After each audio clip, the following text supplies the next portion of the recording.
ready. Fire away.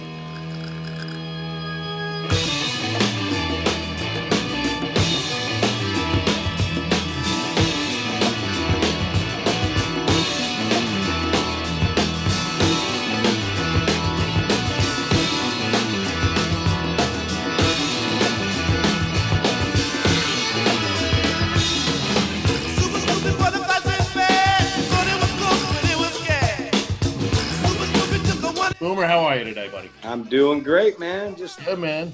A whole lot of nothing going on. Same here, man. I'm just sitting here growing an afro and chilling, man. And growing the moss on the face. Yeah, I'm gonna look like getting ready for hunting season in April. You look ready. Yeah, trying to get there. Hey, man, you're gonna you got some get some covering on the face, dude. I'm gonna look like the drummer from Boston when this fucking thing is over. Big old fro.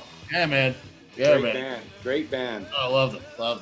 So, we wanted to talk to you a little bit about the 1998 brawl in the Bronx with Armando Benitez. And I'm sure you remember that well, because that was, 2 days after your Perfecto? I believe so. It was like the first game after, or something like that. Yeah. But 20-something years ago, that's a long time. Oh, I hear you. I know. I'm a little foggy on it, too. So, but you were there, so I figure you're going to know more than me. A little bit. I would assume. So this was right after the perfect game, which was amazing in 98. And we all know what the 98 team did. Right. Now, this happens. You're already a great team. I think you were like 28-9 or 29-9 at the time. And then all of a sudden this happens. I mean, was that like even more of like a team building moment, like where you guys were like, fuck this, it's us against the world? Well, things have built up, I think, between Armando and just basically the Yankees, because I was there in '96. Yeah. With the Orioles, and Benitez was there, and he just, he's a big dude. Don't get me wrong. He's, I think, Dominican Republic, so he had that little crazy, attitude going on. But for a guy his size, he's not going to back down from anybody. But when you play the Yankees, and as tough as their lineup was, it's just certain things happen. And Tino, just such a good hitter.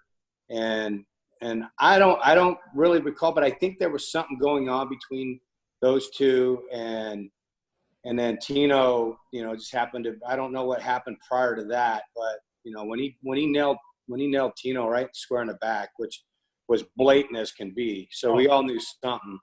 And that's when it all escalated. Oh, I believe it. Well, I mean, I remember there was one point in the video of the brawl where Tino's like, somebody's holding him back, and you just see him like doing this. Like, that's the second time he's done this. Right.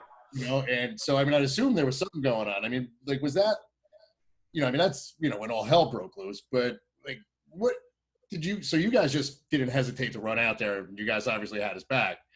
I mean, what do the teammates think? Like, you played with Benitez, like you said. What do the guys on the field, like position players, think when, like, Benitez plunks somebody, like, fuck, here we go. Like, now we run in here and the pitch is clear. I mean, like, what's like the mindset of the other guys on the team? Like, shit, here we go. Well, let me tell you, with Cal Ripken, mild-mannered guy, awesome dude. Yeah. Strong as an ox. I mean, that's one guy I wouldn't want to fight because he's just so physically strong. But he, when you're in a situation like that, you don't want to create a problem, especially because, like I said, Armando was crazy. He was nuts, and he didn't give two craps about anybody. So when he plunked him, you knew something was going to happen, retaliation. But when he threw his glove off and he just said, bring it on, he's like that. That's when Straw came flying out, Chad Curtis. A whole bunch of guys came flying out. So we started running out. And as soon as we go out of the dugout, bullpens they're going to scurry. So, in that situation, we got out there and it just got out of hand, but it didn't really escalate until Graham Lloyd came in throwing haymakers, which was awesome. Him and Nelly, the Twin Towers came in just windmilling stuff because we all didn't like Benitez. He was a punk. So to me, it was just, hopefully this doesn't get way too out of hand. Well, sure enough, it got out of hand when Graham did that. So it escalated right over to their dugout. And So when we were doing, so I'm in there. I don't know who. I know Jimmy Key and another guy grabbed me, and I'm trying to get away from them. I'm trying to get away from them and go in there. And then when we're right at their dugout, Straw just comes in with a haymaker, and I wish he would have connected full, but he kind of grazed him. Looked like he missed a little, but that was was ready. But Straw's momentum took him into the dugout. Yep. So when he went in the dugout, we all flew in there. I think Homer Bush was on top of everybody. Is that who that was? I saw somebody coming over the top because I just watched it again before you called. Yeah, I think that was Homer. But to me, it was, so I'm in the dugout at this point, and I've got Benitez, and he's screaming, "Boomer, let me go," because Straw, his momentum took him in. So Straw went towards the front of the dugout, towards the tunnel. And I had Benitez. And Benitez is like, "Boomer, let me go." And I'm like, "I'm not letting you go, bro. You're not going anywhere." And I think their pitching coach and another guy came over, and we were trying to get restrained. And I don't think they showed in the video what was going on, but over by the tunnel down where they go up into their clubhouse at Old Yankee Stadium, Alan Mills punched Strawberry, and you can hear it from New York to San Diego. You can hear it. It was the loudest pop I've ever heard. And I was like, "Oh, my God." And it's just like everybody kind of froze. And we were looking there, and Strawberry just kind of looked at him. And Alan Mills is a badass. Alan Mills is he was he was like, I don't know, second or third degree black belt. So he knew how to fight. He knew how to defend himself. Oh, shit. So, yeah. So to me, it was just like, because none of that was even, if you look back on videos, you don't really see any of that. And Straw had a big old welt. I remember probably the size of a. Torrey had him. He was kind of rubbing his face like this. Right. It's like probably the size of like a half of an egg. Just kind of just swelted up like that, and it was just like, oh my God. But Benitez, everybody was trying to get at Armando. He was he was a punk, man. And everybody's there trying to. He was ready for it. It looked like. Well, no doubt, but they got to defend their guys. Of course. So you got to understand that. But as you see, Cal Ripken didn't really do a whole lot. Yeah. And B.J. Surhoff was just trying to get everybody. And Arthur Rhodes, who's a crazy son of a gun, love him to death, but he was trying to get everybody out. And let me tell you, Rhodesy will fight you in a heartbeat. He didn't care. Yeah. And he had a lot of attitude as well, but he's just trying to diffuse it. But Tino just kept going. Just kept going and going because he didn't get any punches in. He was pissed. Yeah, rightfully so. I'd be pissed. His brawl. Yeah, exactly. He didn't even get to fight in it. No, his brawl, and he's still trying to get it, and that's where things just got crazy. But, to me, when you get a guy that's just a big presence on the mound like Armando was, and the dude wasn't – he was thick as can be, but he threw a million. But he just didn't care, and that's the thing. And what surprised me is years later, he goes to the Yankees. Yeah, that shocked the hell out of everybody, I think. That's what I don't understand. But, to me, as Yankee fans don't forget, trust me. Yeah, it was like What's that? It was like one of those, like, in a surprise move. Yeah. Yankees acquire Armando Benitez, and I think everybody was like a little like, oh, come on, man. No, it didn't last very long. No, it didn't. I tell you, he just – he wasn't – he was my teammate. So, and an old saying is pick your friends after the season. Pick them after the seasons because, there's guys on the team you don't like. There's a lot of guys I didn't like, and I probably wasn't liked on teams. Yeah. But you still have to show the respect as a team. I remember being in Detroit, and when we had the strike and the Scabs. So the Scabs came across, and I forgot the guy's name. He was a pitcher. And Kirk Gibson walked right up to him, and I thought Kirk was going to kill him. And so Gibby goes to him. He goes, listen. He goes, listen here, you motherfucker. I don't like you. I don't like what you stand for. You're a scab, but you're my teammate, so I have to respect you. Just stay the fuck away from me. And that's what he said. And I was just like, whoa. But, Kirk kept it professional. Too, I'm sure, right? There was a younger guy. That's something to see. That's an important thing to learn. Right. But see, the thing was, Kirk kept it so professional, even though he didn't like – we all didn't like it. We hated the scab. You have to play with him. What are you going to do? No. So to me, it's like, when you got that situation as as much as probably Armando wasn't well liked on the team because of those type of antics that he would do, he didn't care.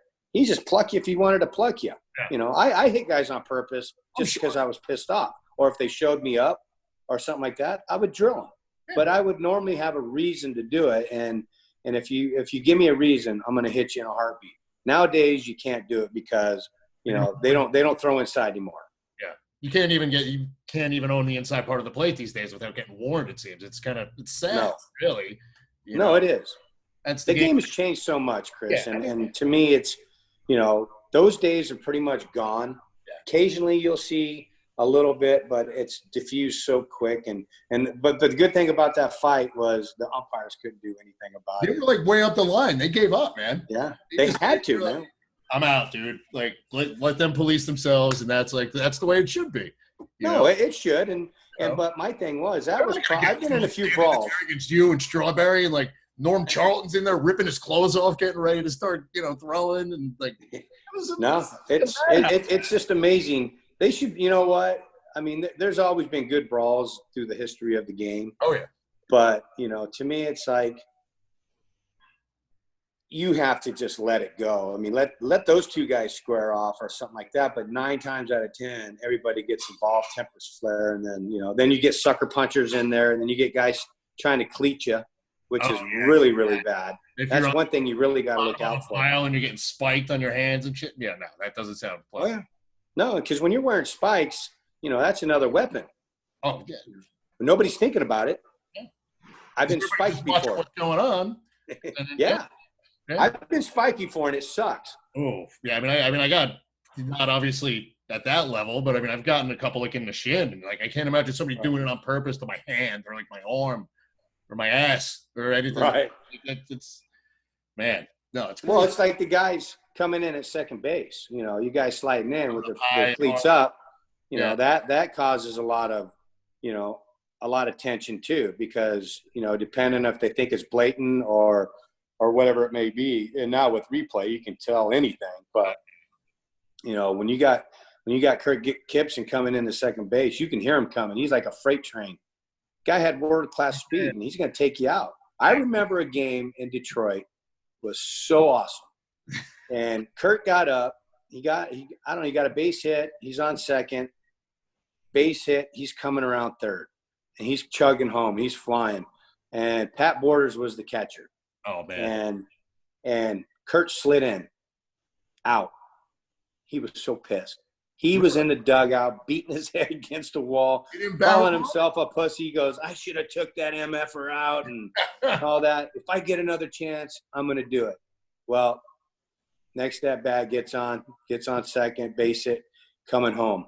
And he sends Pat Borders about 10 rows up. It was one. Actually, it was in the Sports Illustrated, one of the Sports Illustrated, I believe, and it was a ferocious hit. It was unbelievable, but to have that type of impact, it's like having Bo Jackson. I was gonna say it's like getting hit by a linebacker if Gibson's running at full speed. Like I don't care how much gear you have on, you're going down, man. No, you're gonna Olay some guys like that. Exactly. I would. Yeah, why not?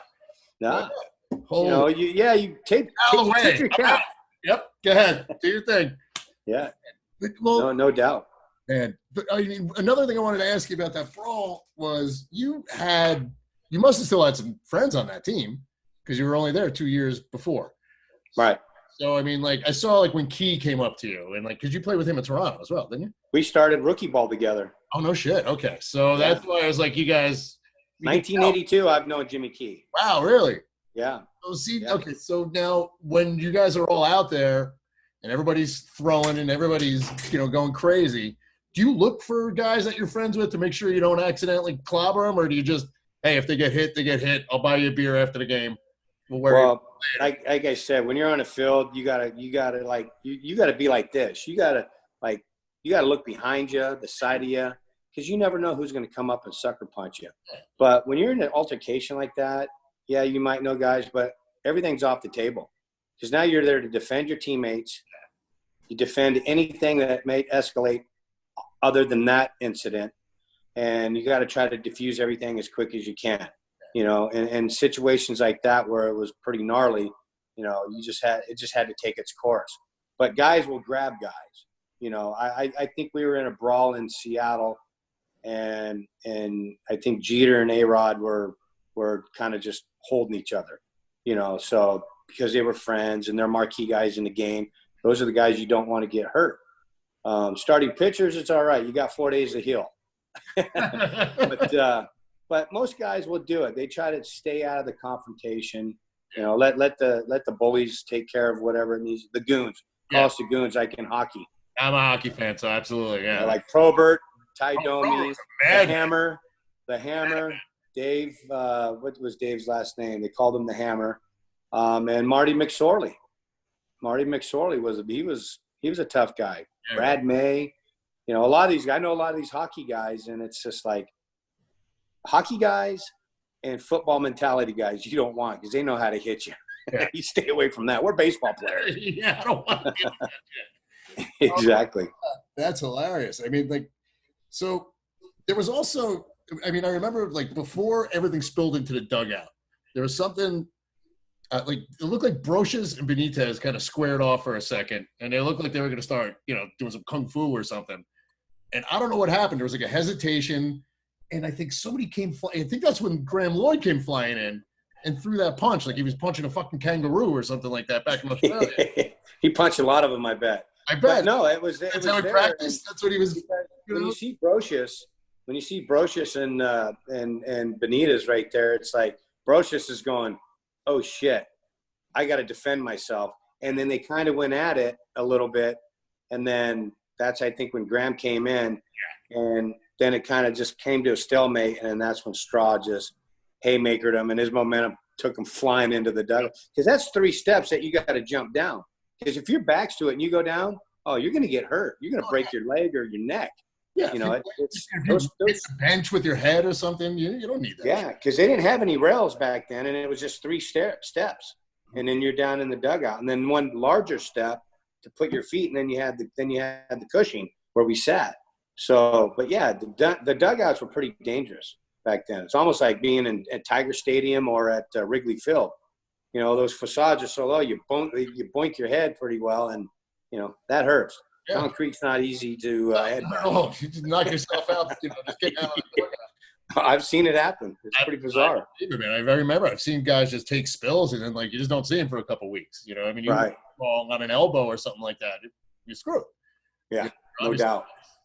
You know, that was that was some shit. That's like, and it's funny. I was rewatching it, and like the amount of big names that were involved in that brawl too. I think I counted like 7 Hall of Famers, and then like you know a bunch of guys like yourself that you know involved in the conversation that could get in.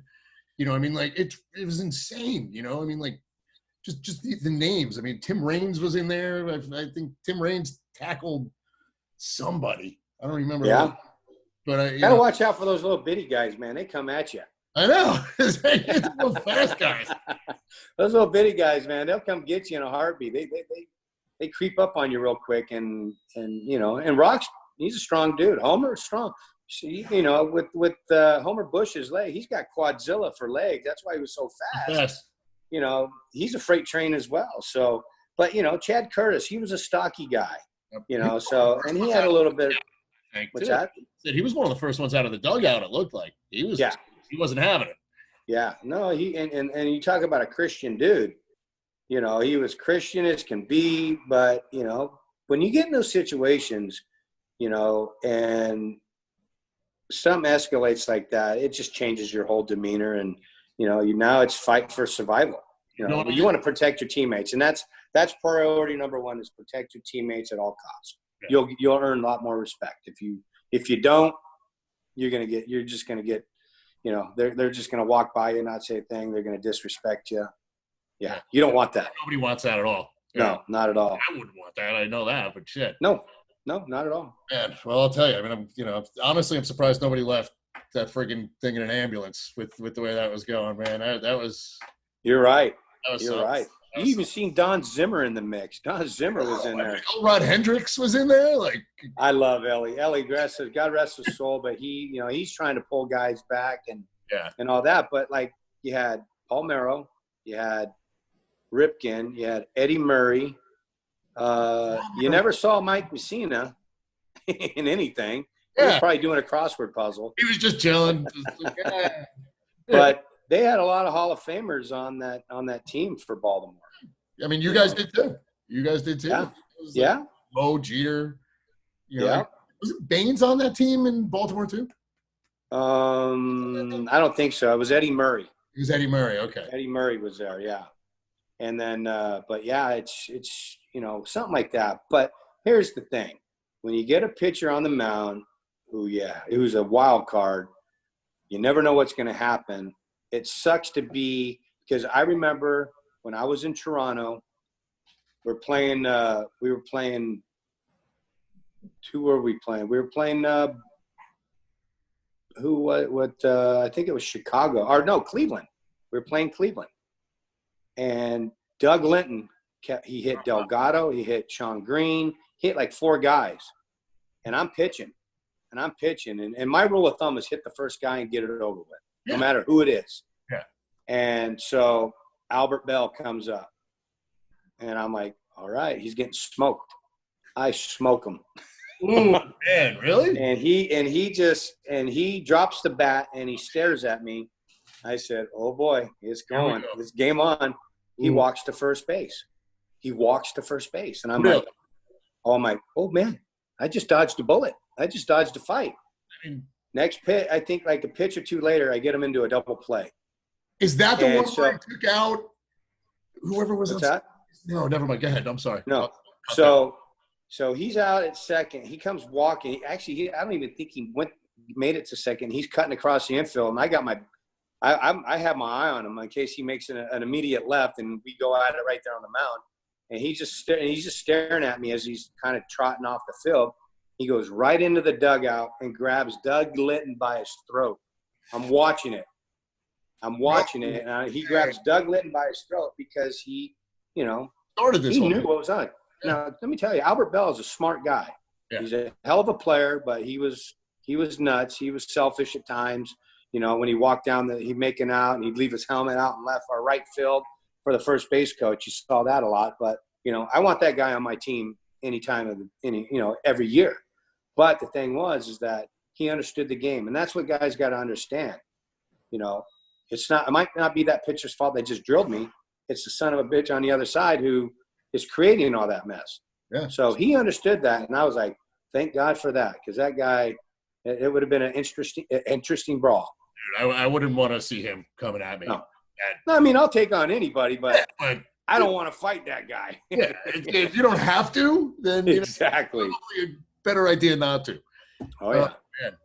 Well, shit. I guess while I have you, I wouldn't mind. I don't want to keep you forever, but let's go.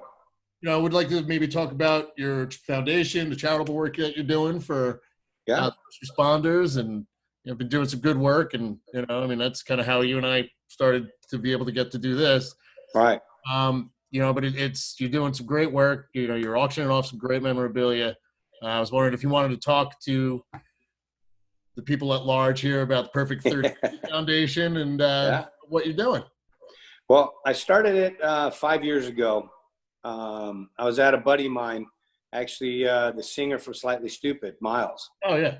One of the founders. Him and Kyle were the founders of Slightly Stupid. So we were over at Miles's having some margarita night and food. And he had one of his buddies from, I believe, Team 6. Okay. And so we were sitting there talking, and he was in San Diego. And he's like, I'm like, shouldn't you be on the East Coast? And he goes, no, I'm here getting some medical attention. And I'm like, doesn't the VA do anything for you? And he just kind of laughed. He goes, no, they didn't do crap for me. I'm like, no kidding. So I said, can I ask you some questions? He goes, you're David Wells. You can ask me whatever you want. He was a Yankee fan, so it was cool. And so I asked him all this stuff, and he had some. He was here for an ear doctor because of all the explosives and stuff that he's been through. And all that stuff. And he was on his own dime. And I was floored. So I went home that night, couldn't sleep. Next day, woke up, little sleep that I got. And I called one of because I was coaching at Point Loma High School. And I called one of my player's mom. and Dad, because he works for the DOD. And so I asked him, can you help me set up a 501c3? Because I want to help out our Navy SEALs, our military guys. And they're like, yeah. So it took like 8 months, finally got everything processed. And that's when I started the Perfect 33 Foundation to help our Navy SEALs and military for traumatic brain injury. So we pay for everything. They don't, not a dime comes out of their pocket. Awesome. So that's how I started doing that. And then last year I got involved with the C4 Foundation, as you see this hat. So C4, Charlie, he was a team guy, and he was killed a couple years ago in combat, I think in either Afghanistan or Iran, I think, somewhere over there. And so his father, C3, started this ranch. So they got here in San Diego, they bought a ranch, and so I've been up there a few times. So I started donating money to there because that's where all the team guys go after deployment and before deployment to decompress, so they can take their families up there. It's an unreal place. Very unreal. Cool. So my buddy Nick Norris, who's up there, he FaceTimed me this morning. He's up there pouring concrete, and he was a team guy, and he speaks at my event because he was the first guy to get the treatment, and he's doing wonderful. Why? If he's got 2 young kids, his head is on right. He's amazing. So he's proof that this program works. Cool. So that's how I started doing that. And then, so since the CV-19 going on, I cleaned my house. I mean, my garage is everything. And I've come up with all this stuff, and I'm like, let's sell it and make money for our first responders. In New York, I'm doing it here in San Diego for friends who do catering companies here, and sushi. My friends that own the sushi restaurant in La Jolla. So we're giving them money. All the athletes here in San Diego, Trevor Hoffman, Mark Loretta, Mark Kotze, Dave Roberts. These guys are all pitching in and feeding these first responders, which is awesome. So we're just trying to do a little bit of everything. So, I love helping people out. And then I came up with that little crazy idea. My buddy Chris Blaine in Detroit says, why don't you do the cup? Give me a cup. And I'm like, so I sent him one, and I'm like, and I have a few of them, and I'm like, I just did it as a joke. And that's all I did as a joke, and I didn't know it was going to be that type of hit. I got people emailing us, hey, you got any more cups? We'll pay for them. I'm like, that's hysterical. But it's a very unique item. It is. It's a very unique item. It's definitely. And so somebody asked you, what's the weirdest thing you signed? Well, it's my cup. Well, yeah, I have it. So that's. I know. Yeah. The jock strap and all, but. Yeah, I definitely. I thought you were fucking with me when you said you were going to include that, but no, it's. No. That's. But to me, that's. So that's. I am. That's what I am.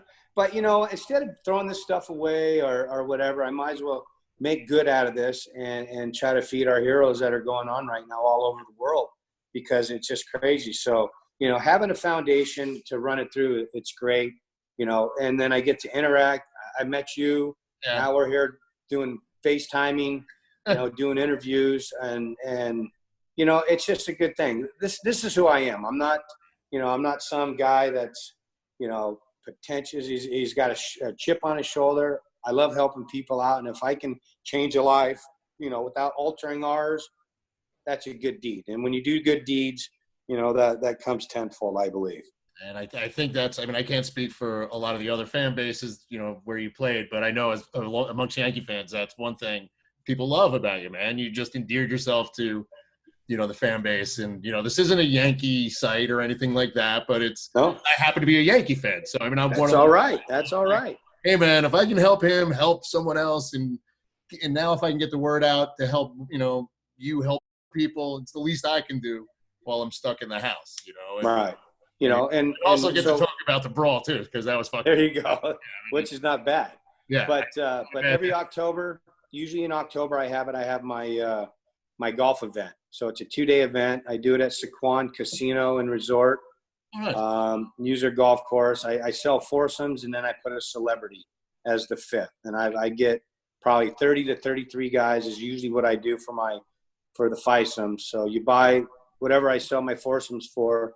Then I put a celebrity. I've got, Larry the Cable Guy comes in, Jeremy Roenick, Jim McMahon, good buddy. I get Trevor Hoffman. You know, David Cohn's been here a few times. I get Greg Vaughn, who hit 2 home runs off me in the World Series in Game 1. The least he can do now is come in and help you. Yeah, and I do his event as well. So we all do our events. So it's just a great event. You know, people can go to the perfect33foundation.org. You know, once we do it, we're just waiting to see, you know, with this timeline with the coronavirus going on, and if we can still do the event in October. But, you know, every penny we take goes to our military and Navy SEALs for these treatments and just to help them out. And, you know, it's something that I love to do. I grew up here in San Diego, Coronado's in our backyard. We had, you know, we had MCRD, we had Camp Pendleton, we had the Naval Training Station, which is gone now, but everything's over there. So we're in a military town, and I love it. And, you know, we sleep well because of these guys. Exactly. It's true. It's true. Yeah. It's a great cause, and what you're doing is great. And, you know, I mean, I hope you keep it up. And, you know, I still can't believe I have a jock strap, but, you know, hey, whatever helps. Well, you got a unique piece, bro. You got a unique piece. Yeah. I mean, the funny thing is my neighbor actually took it and put it on. And he's like, oh, this is the one. And I was like, yeah. You have no idea how to use that thing. No, trust me. We wash them after every game. We throw them in the wash. I give it a bag, throw it in. No, I know. I'm just – you know, it's funny because everybody on Twitter is like, how many pubes are in there? And I'm like, these are sick bastards. But you know what's weird is when I bought the Babe Ruth hat in 97, I literally, when I got the hat in my hand, I was like literally opening inside looking for hair. I was looking for DNA to tie myself to the Babe Ruth. There was hair in there, but I didn't know if it was his or the person who had it before me, because it was just in one family. So the kid was the family I bought it from. It was, I guess, his guy's grandfather who was a clubhouse kid for the Yankees. Really? And Babe Ruth came in. It was after a game. I think he was in the office. He wanted to be player manager. And this was in 1935. And they said no. And Babe Ruth walked out. He was pissed. He threw the hat across the room. Kid went over and picked it up, went to give it back to Babe. He's like, keep it. And it's been in his family ever since till I bought it for $35,000 in 1997.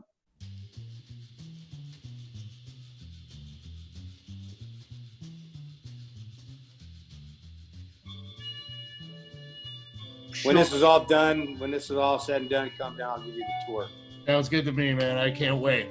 Like I said, I owe you a couple steaks anyway for doing this. All right, steaks and wine. It's all good by me. And, you know, nothing better than that. Nothing. Anything else would be uncivilized. We are two very civilized men here. That's right. Of course. That's right. So listen, let me just say one more thing, which is check out perfect33foundation.org in case you forgot what that's called. I'll put it across the screen. And I want to thank Boomer Wells for taking some time and hanging out with us here today. And I really appreciate it, man. That was a lot of fun. And you're welcome back anytime. You know. My pleasure. Thank you very much, Chris. Thanks, brother. I'll talk to you soon. All right, buddy. Take it easy. All right. How do I stop this thing? I think you just hit end. All right. Let me see. Leave meeting. There you go. All right, brother. I'm Thank out. you. All right, bud. Thanks, bud. Yeah. Leave meeting. That was fun.